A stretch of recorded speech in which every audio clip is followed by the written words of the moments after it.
Hi guys, it's Kelly Latabola here, and today we are going to be doing a pretty simple little mini scene card using the new Curious Friends. This is from the August 2016 release.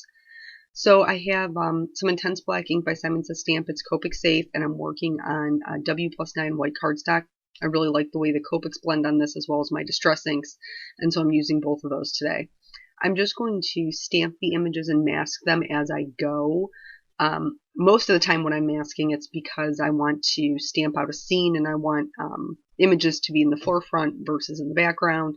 And there is a little bit of that going on today, but mostly it's just to protect the images while I do the Distress ink background.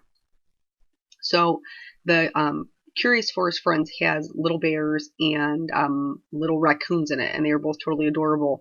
But I have a serious crush on these little teeny tiny bears. They just make me happy and I can't stop using them. So I'm going to stamp it so that the bear that's laying down is laying on the little log that's included in the set, and kind of like he is reaching for the little honey pot. Once I have everything masked, we're going to move on to the distress inking portion of it. I know we're moving into fall. This makes me so sad because I love summer so much. But it is good to kind of mix up your the color selection of things. So that's how I picked the colors. They are more fall-ish, but I wanted to keep them really, really soft. I've just seen a ton of soft backgrounds going on in the card making world, and I love all of them. So I am going from the cracked pistachio to the carved pumpkin, but I'm leaving a little sliver of white. The reason that I do this is because a lot of times with distress inks, the yellows are super overpowering. So the mustard seed, the fossilized amber, they're very, very strong. You might not have to do this if you were using the squeezed lemonade, but I never used that one, so I don't know. But so when I put the yellow down, it covers a little bit of the green and a little bit of the orange and gives me a nice band of yellow.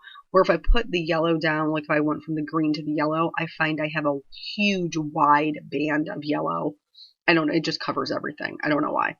Then the last color I used was the Abandoned Coral, and now I'm going to go ahead and remove the masks and get right into the Copic coloring. I chose the E70 family because the beehive, in real life, it's a very, they're made a very grayed out brown.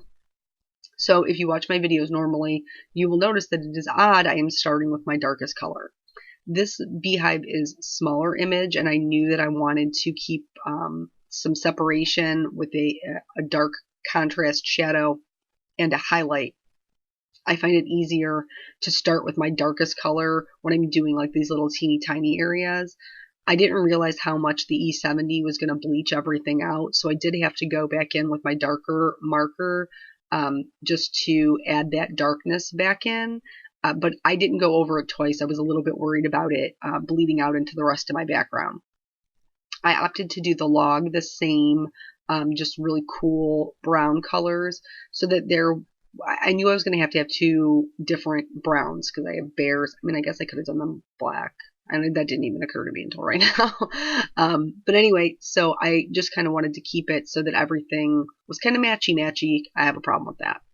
So when you're coloring wooden logs or wooden anything, if there's lines that are already down, like there are in this case, don't go against the grain. Go with what's already drawn for you.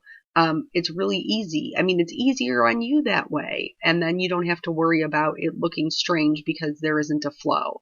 So generally what I do is I just use the tip of the marker, a simple light hand, and I'm just drawing little lines. Sometimes the lines don't even connect. Sometimes I let them skip. It really isn't, it doesn't have to be perfection. We're just trying to create some texture in this wood log. So I colored the whole thing in with my lightest, and then I added shading with all the rest of the markers. And then once I got out to my darkest, I went back, but I didn't go all the way down to the lightest just because that beehive taught me that the E70 really bleaches the other darker colors out. And then I did, again, go back in and add a little bit of dark with that E77. I just picked a honey mustard colored marker. I think I used YR24, I think.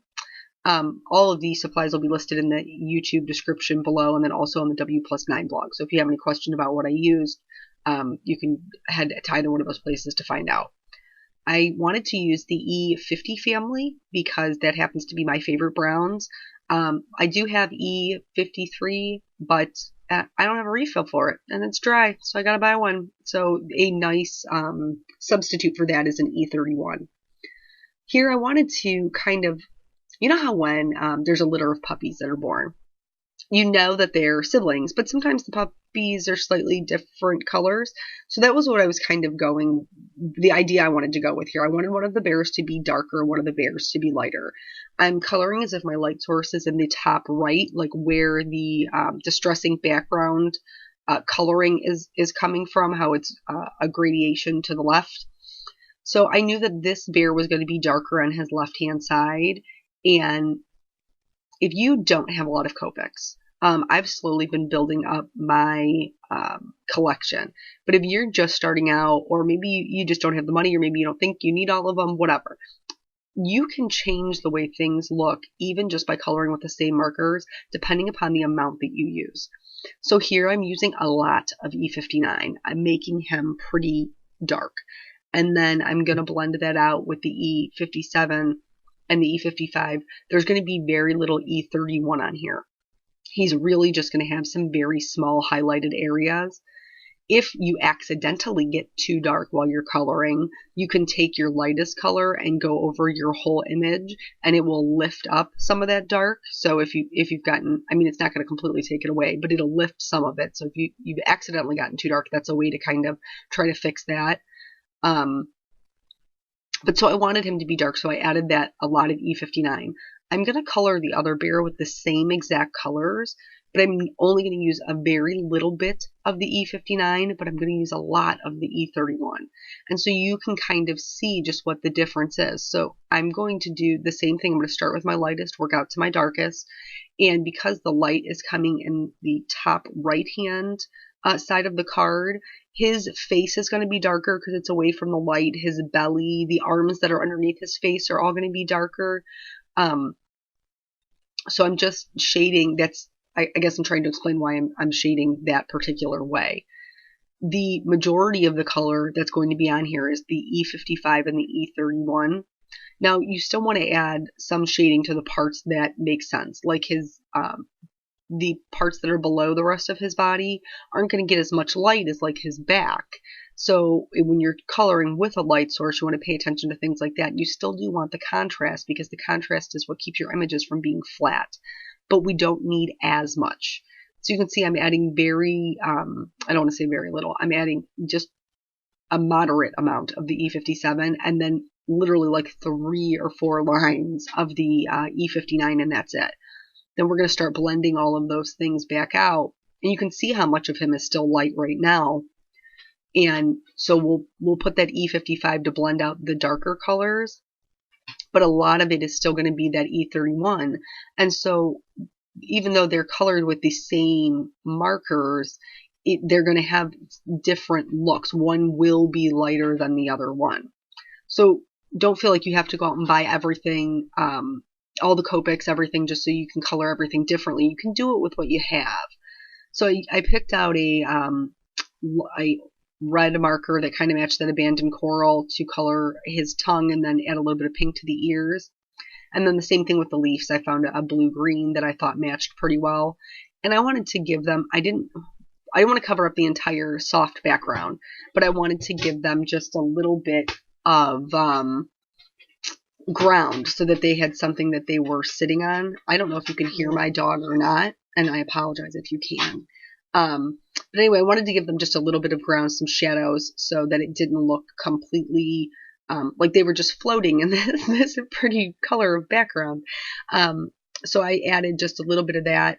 I always outline all of my images, so I'm going to go ahead and do that. That just, I feel like it makes the colors pop a little bit more, makes them the images a little bolder, especially when I go with darker colors. I want to make sure you can see those outlines. I cannot stop myself. I have no idea why. I don't know. It's just so pretty. From adding like little shimmer dots to any kind of like my woodsy backgrounds. I just love them. So the W+9, the shimmer sits on the bottom, so you want to make sure that you shake it up. And then because I'm not working on watercolor paper, I always blot up the extra moisture. It doesn't pick up any of the shimmer. It just picks up that extra liquid, so it doesn't pill your paper. I can't speak for other papers. I just know it doesn't pill W+9 paper. I added just some white dots in the background to kind of add to that forest light look.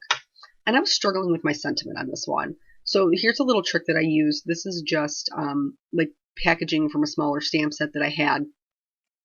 I stamp on the clear packaging. And then I can pick that up and set it on top of my card so that I can see where I want it to go. And then, so I was looking at it just the way that it's stamped. And then I thought, well, maybe I would like it staggered. So I stamped it that way. And that ended up being, now mind you, your impressions don't have to be perfect. You're just trying to get an idea of what you want. And then you can keep that packaging. Just wipe it up with a baby wipe. If you happen to use a dye ink, you can clean it up with some alcohol. It'll clean right up, and then you just have that, and it's a neat little trick. So in order to stamp this staggered, I'm not a fan of cutting my stamps. I know they go back together. I don't care. I want them to be in one piece. So I use tape. In this case, I'm using washi tape. A lot of times I use Scotch tape, but I couldn't find it. So that protects the hello portion of it. Just make sure you clean everything really good and stamp it off a couple of times. So that way when you go to stamp the hello, the friend isn't still dirty. And then that's basically the whole card. So it's just a simple, sweet little scene that I thought was super cute. These little bears sharing their little beehive honey pot. So thank you so much for joining me, and I will catch you guys on the next video. Bye.